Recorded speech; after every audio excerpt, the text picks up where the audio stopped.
오늘도 우리 아름다운 꿈의 교회에서 함께 성삼위 하나님께 예배드리는 모든 믿음의 가족들에게 우리 주님이 주실 말씀의 은혜가 풍성히 임하는 복된 이 시간이 될 수 있기를 간절히 소원합니다. 사랑하는 여러분, 우리는 지금 신약성경 사도행전의 말씀으로 올 한해 우리가 이뤄야 하는 영적인 회복과 영적인 성장은 어떤 영적인 회복과 영적인 성장이 되어야 하는가에 대하여 배우고 있습니다. 그 18번째 시간으로 우리는 오늘 본문 말씀인 신약성경 사도행전 6장 8절에서 15절의 말씀으로 초대교회의 첫 순교자 스데반이라는 제목으로 예수 그리스도를 믿는 믿음의 길, 믿음의 삶은 어떤 삶인가에 대하여 초대 예루살렘 교회 공동체의 일꾼이었던 스데반 집사의 삶을 통하여 오늘과 다음 시간 두 시간을 나누어 말씀을 통하여 함께 배우는 시간을 가지기를 소원합니다. 오늘 우리가 받은 본문 말씀인 사도행전 6장 8절에서 15절의 말씀은 이 땅에 주님의 몸된 교회가 맨 처음 세워질 당시, 그러니까 초대교회 성도들이 어떻게 예수 그리스도에 대한 믿음의 삶, 신앙의 삶을 살았고 그들이 어떻게 예수 그리스도에 대한 믿음을 지켰는지에 대해 잘 기록하고 있는 말씀이라고 할 수 있겠습니다. 사랑하는 여러분, 우리가 지난 시간 사도행전 6장 1절에서 7절의 말씀을 통하여 초대 예루살렘 교회가 성령이 충만하고 영적인 지혜가 많은 7명의 집사를 세우는 모습을 말씀을 통해서 배웠습니다.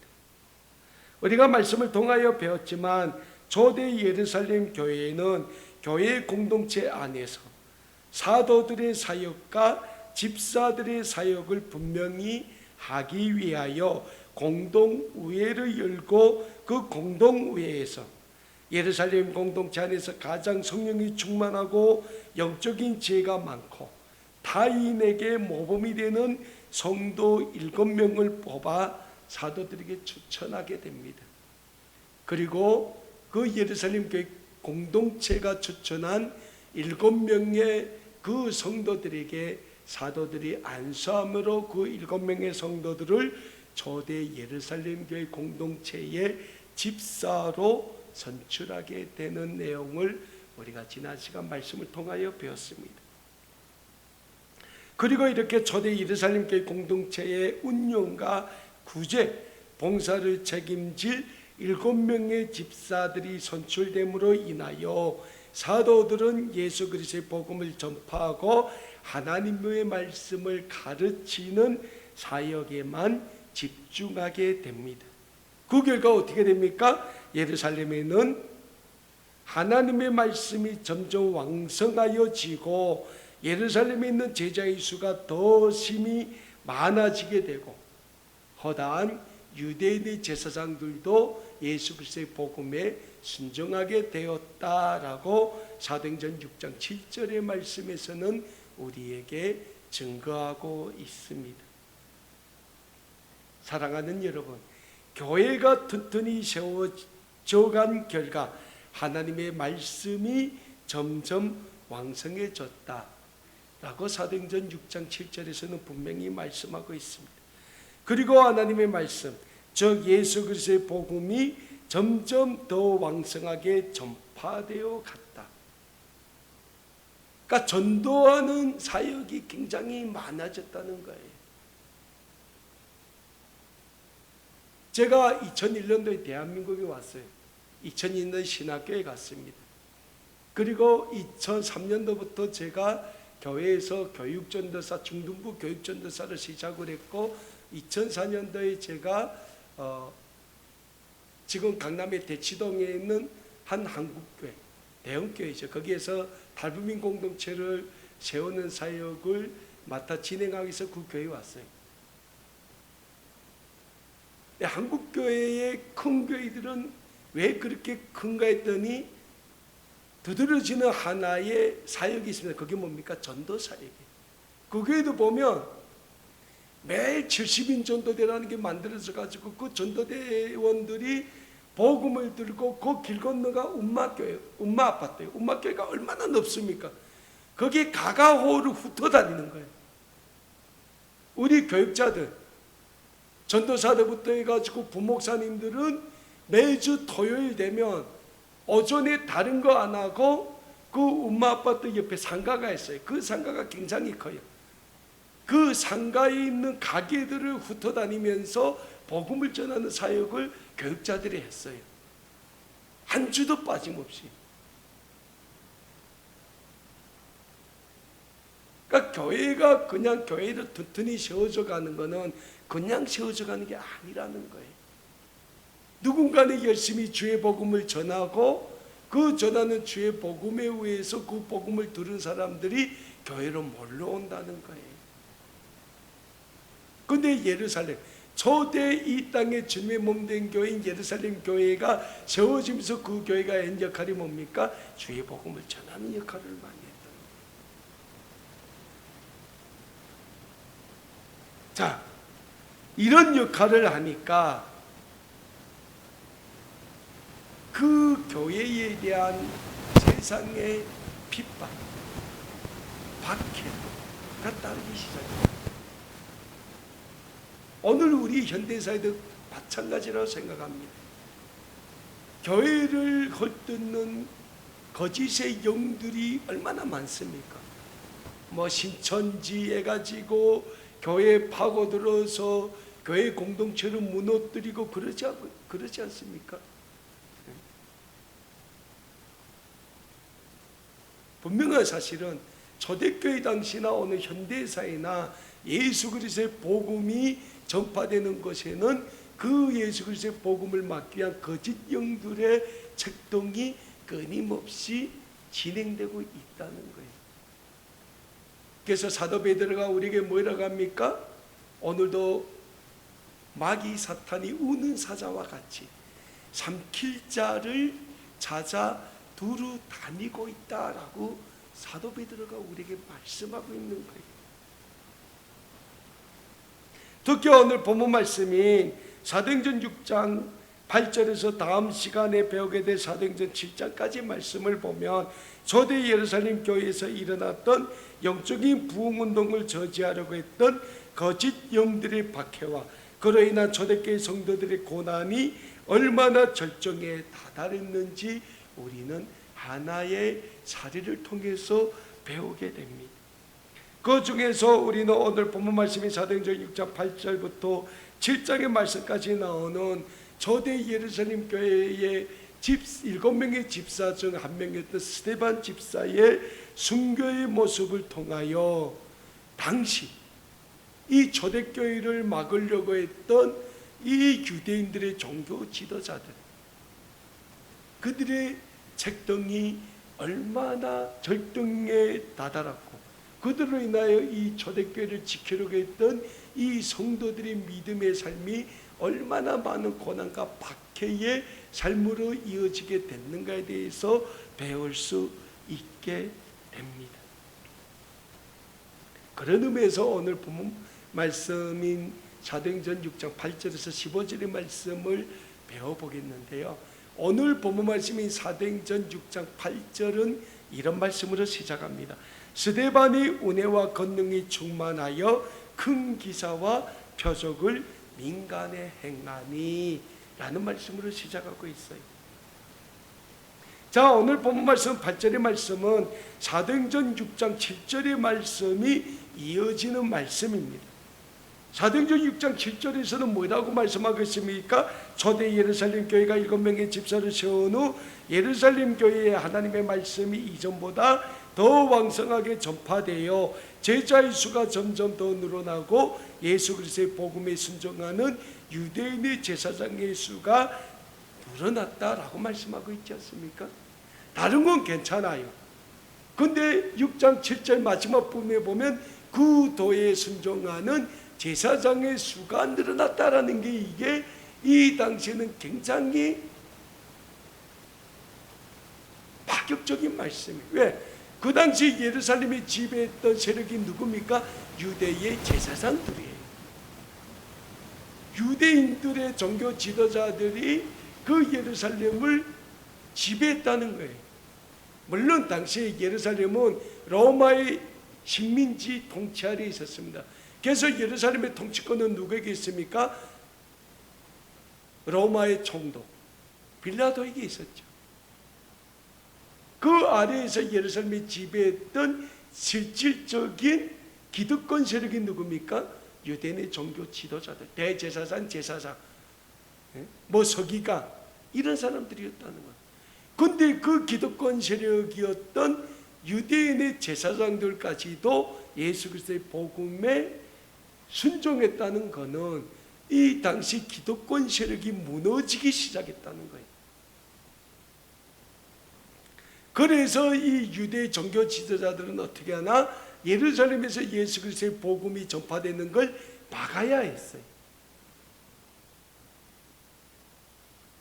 그래서 그들은 이 예수 그리스도의 복음을 전하는 자들을 잡아서 종교재판에 해부하기 시작했고 감옥에 가둬놓기 시작했다는 거예요.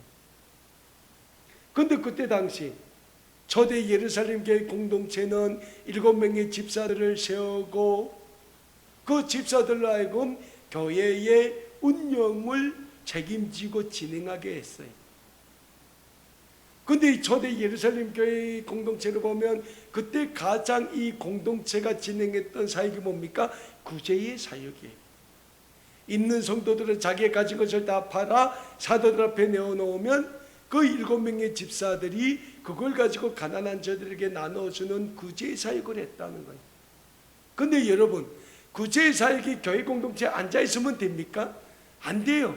그 가난한 성도들의 집을 찾아다니면서 기도해주고 그 필요에 따라 그 필요한 것을 나눠주고 공급해주고 이 사역을 했다는 거예요. 그러니까 이 7명의 집사님들이 얼마나 바빴겠어요. 그 가난한 성도들이 집을 찾아다니며 기도해주고 필요에 따라 나눠주고 이 사역을 했지 않겠습니까? 그러니까 이들은 사도들과 마찬가지로 사도들은 밖에 나가 죄의 복음을 전파해요. 그리고 집사들은 열심히 다니면서 그리스도의 사랑을 전합니다. 그러다가 어느 마을에 가는데 병든 자가 있어요.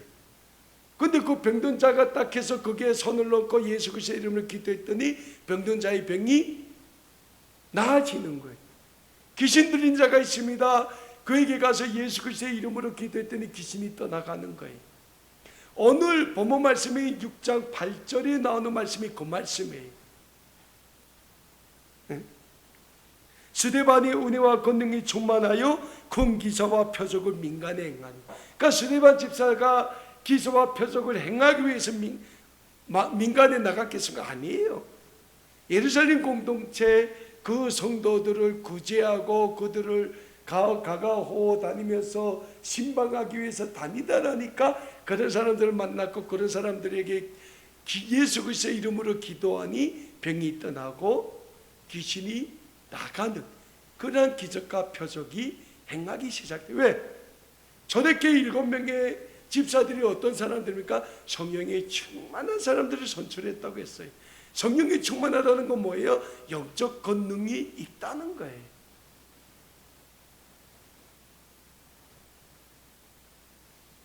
그러다가 이 스데반 집사가 예루살렘에 있는 어느 한 회당에 들어가게 됐겠죠. 거기서 예수 그리스도의 복음을 전합니다. 그랬더니 그 회당에 난리가 난 거예요. 오늘 본문 말씀을 보니까 당시 자유인이 뭡니까? 이방인 출신의 유대인들이에요. 그래서 뭐 알렉산드리아인 몇 개 아시아에서 온 유대인들 나오지 않습니까? 이들이 예루살렘에 왔으니까 뭐랍니까? 말씀을 배워야 되지 않습니까? 그래서 유대인의 회당에 찾아 들어가서 말씀을 배웠는데 거기 스데반이들아 복음을 전한 것 같아요. 그 안에서 논쟁이 일었어요. 여러분, 유대인들은 성전과 회당이 분명히 분리되어 있어요. 성전은 뭡니까? 유대인들이 하나님께 예배하는 곳이에요. 그래서 전 세계 유대인의 성전은 어디에만 있습니까? 예루살렘에만 있어요. 그리고 이 회당은 어떤 것입니까? 하나님의 말씀을 배우는 곳이에요. 그래서 전 세계 유대인이 있는 곳에는 다 회당이 있습니다. 미국의 뉴욕에 가면 전 세계에서 유대인이 가장 많은 것이 뉴욕입니다. 근데 뉴욕에 가면 유대인들이 몰려 사는 유대인 촌이 있어요. 거기에 가면 곳곳에 유대인의 공동체 건물이 있습니다. 그 공동체 건물이 뭡니까? 회당이에요. 거기에서 유대인들은 하나님의 말씀을 배우는 거예요. 소위 유대인들이 토라라고 하는 모세의 율법, 모세 오경을 거기서 배워서요. 그래서 이 회당에 보면 회당장이 있고 누가 있습니까? 서기관들, 말씀을 가르치는 이 사람들이 있어요. 근데 초대교회 당시 이 초대 예루살렘에 있는 유대인의 회당에서 스데반이 복음을 전하다니까 이 논쟁이 일었어요. 근데 유대인들이 아무리 스데반하고 말씀을 놓고 논쟁을 했는데 이길 수가 없어요. 그래서 오늘 본문 말씀을 보면 이 스데반이 성령의 충만함으로 인하여 능히 스데반을 이기지 못했다라고 해요. 10절을 보면 스데반이 죄와 성령으로 말함을 그들이 능히 당하지 못했다라고 말씀하고 있지 않습니까? 왜? 유대인들은 율법밖에, 모세 오경밖에 몰라요. 지금도 유대인들은 모세 오경만 믿어요. 그 외에는 안 믿습니다. 그걸 토라라고 하죠. 근데 스데반의 선포는 뭡니까? 예수 그리스도의 복음에서 예수님이 누구냐? 근데 예수님이 누군가에 대해서 구약에 예언됐던 선지자 예언부터 다 얘기하지 않습니까? 그러니까 거기에 한 말이 없는 거예요. 예를 들어 이런 게 있죠. 유대인들이 예수님을 십자가에 못 박기 위해서 예수님을 정교재판에 해부한 게 뭡니까? 모세 율법을 어겼다는 거예요. 근데 예수님이 정말 모세 율법을 어겼을까요? 아니에요. 예수님은 모세 율법을 아주 간단하고 명료하게 말씀을 한 것밖에 없어요. 그래서 모세 율법을 간단하게 예수님은 두 가지로 말씀했지 않습니까? 첫 번째 뭡니까? 너희 마음과 뜻과 정성을 다하여 주 너희 하나님을 사랑하라. 이게 첫 번째 큰 율법이라는 거예요. 계명이다. 두 번째가 뭡니까? 내 이웃을 내 몸과 같이 사랑해라. 근데 유대인들은 뭡니까? 하나님을 사랑하는 건 아는데 내 이웃을 내 몸과 같이 사랑하라. 유대인들은 안 해요. 그래서 예수님이 유대 종교 지도자들을 질타하는 게 뭡니까? 너희는 거짓됐다는 거예요. 오늘 본문 말씀에서 유대의 해당에서 스데반 집사가 복음을 선포할 때 거기에 이 모세 오경 율법의 전통엔 서기관들, 해당장들이 다 나와도 안 되는 거예요. 그래서 이 사람들이 어떻게 합니까? 사람들을 매수했다. 돈으로 거짓 증인들을 매수해가지고 스데반을 모함하기. 왜? 가만두면 안 되는 거예요.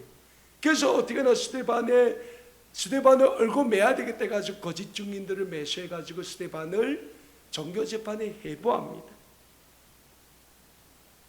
오늘 보면 11절에 이렇게 말씀하고 있습니다. 사람들을 매수하여 말하게 하되 이 사람이 모세와 하나님을 모욕하는 말을 하는 것을 우리가 들었노라 하게 하고. 그래서 스데반 집사가 정교재판에 해부돼서 유대인의 정교지도자들, 대제사장, 제사장, 서기관, 율법학자들 앞에 섭니다. 12절 보니까 백성과 장로와 서기관들을 충동시켜 와서 잡아가지고 공회에 이르러, 그러니까 정교재판에 세운 거지 않습니까? 그리고 13절 보면 이 거짓 증인들이 뭡니까? 스데반을 지금 고소하는 거예요. 13절 보니까 거짓 증인들을 세우니 이르되 이 사람이 거룩한 것과 율법을 거슬러 말하기를 마지 아니하는도다라고 말씀하고 있어요. 사랑하는 여러분, 오늘 본문에 보니까 13절을 보니까 이 거짓 증인들이 뭐라고 말합니까? 이 사람이 이 거룩한 곳과 율법을 거슬러 말하기를 마치 아니하는도다.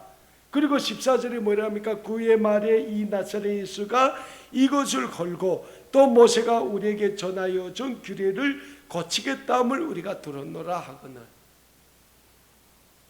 이 거짓 증인들이 지금 이 스데반 집사를 고소하는 내용이 뭡니까? 유대 종교 지도자들이 예수님을 십자가에 못 박게 하기 위해서 했던 그 증언과 고소한 내용과 똑같은 거예요. 응? 성전을 허물라 내가 3일 만에 이 성전을 다시 세우리라. 누구의 말씀입니까? 예수님의 말씀이에요.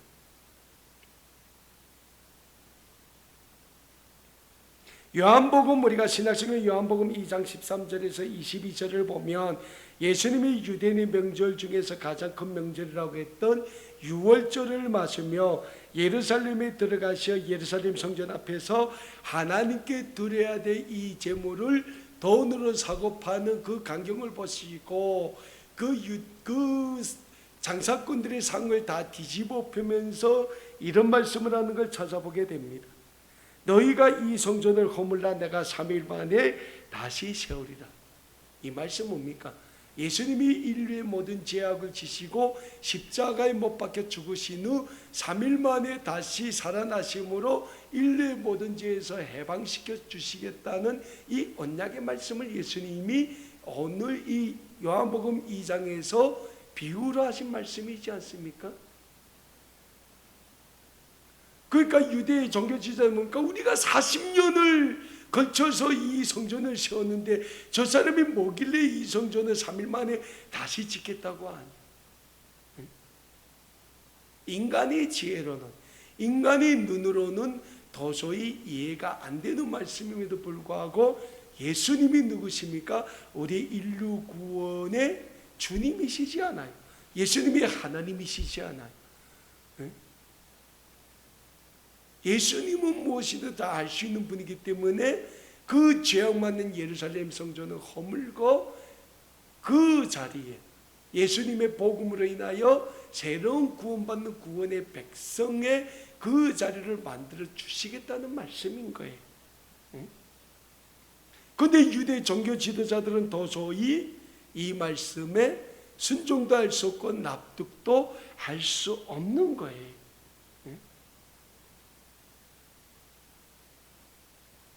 두 번째로 모세의 율법을 고치겠다.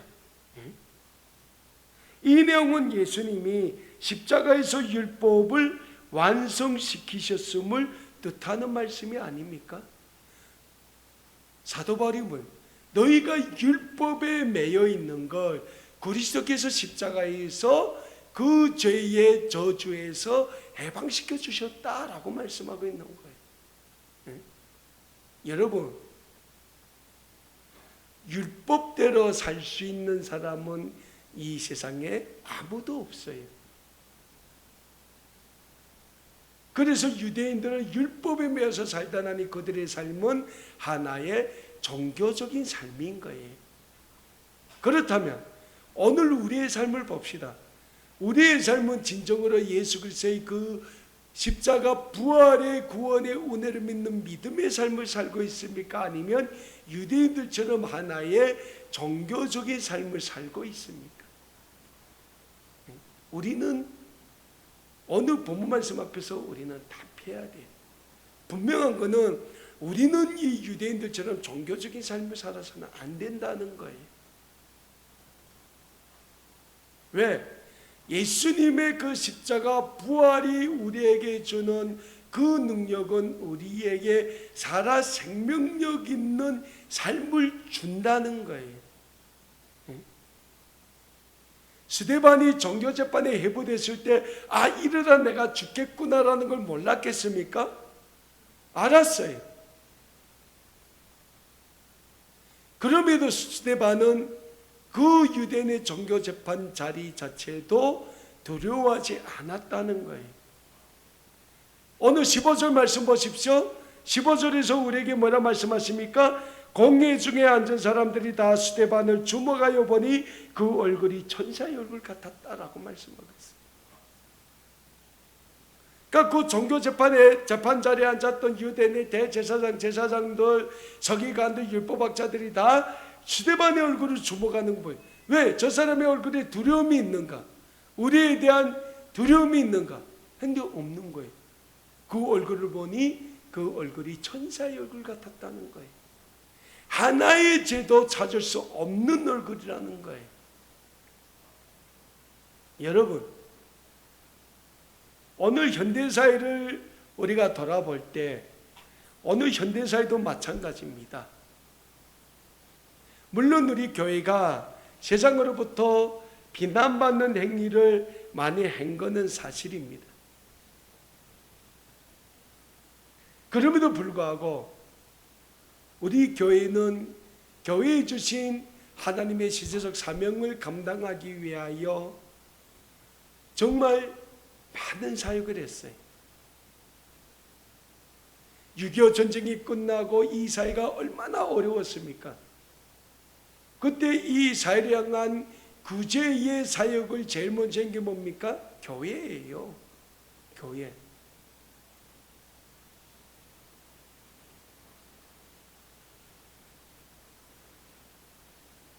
예수 그리스도의 복음을 전하는 사역을 가장 많이 한 것도 교회의 사명이기 때문에.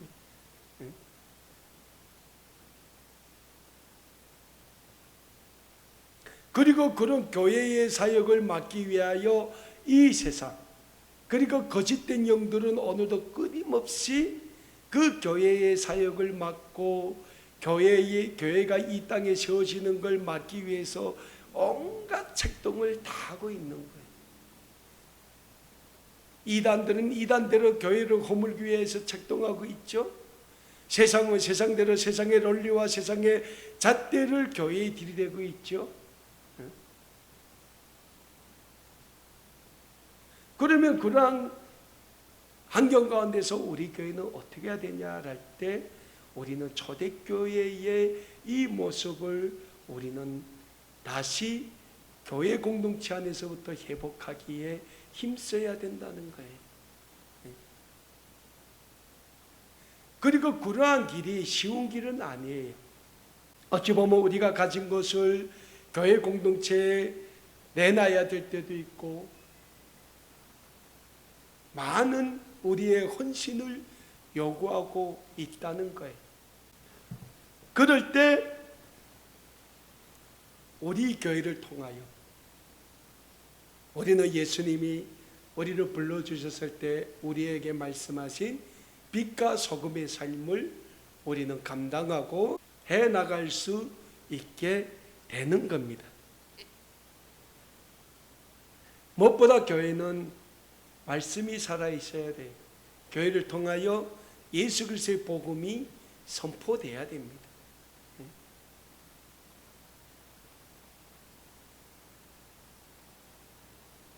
특별히 우리 아름다운 꿈의 교회 주신 하나님의 지적 사명이 있습니까? 있지 않습니까?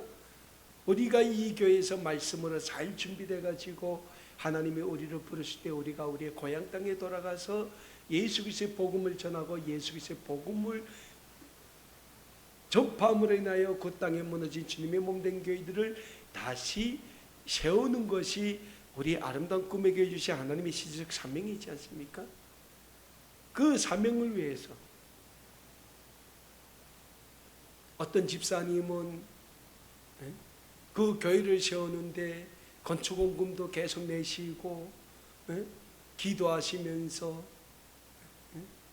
그럼 우리는 뭐랬어요? 우리는 준비해야죠. 저 지방의 영주에 있는 영주제일교회라는 곳에서도 우리 아름다운 금혜교회가 협력해가지고 북한에 무너진 교회를 세우기 위해서 교회 건축원금을 아마 오늘도 거기는 헌금 봉투에 있겠죠.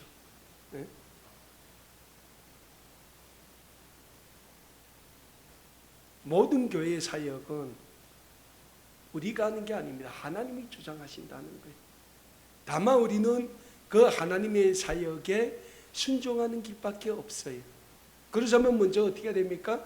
우리가 우리의 삶의 자리에서 우리가 할 수 있는 사역부터 아주 작은 거지만 우리가 해야 된다는 거예요. 매만 교회 나오면 되지, 이게 아니라는 거예요. 전도해야 됩니다. 복음을 전해야 돼요. 사랑을 전해야 돼요. 그래서 예수님이 우리에게 뭐라 말씀하십니까? 너희 행실을 보고 믿지 않는 자들이 하나님께로 나와서 하나님께 영광 돌리게 하라.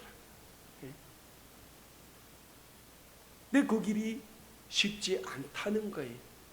고난도 따르고 비난도 따르고 그럴 수 있다는 거예요.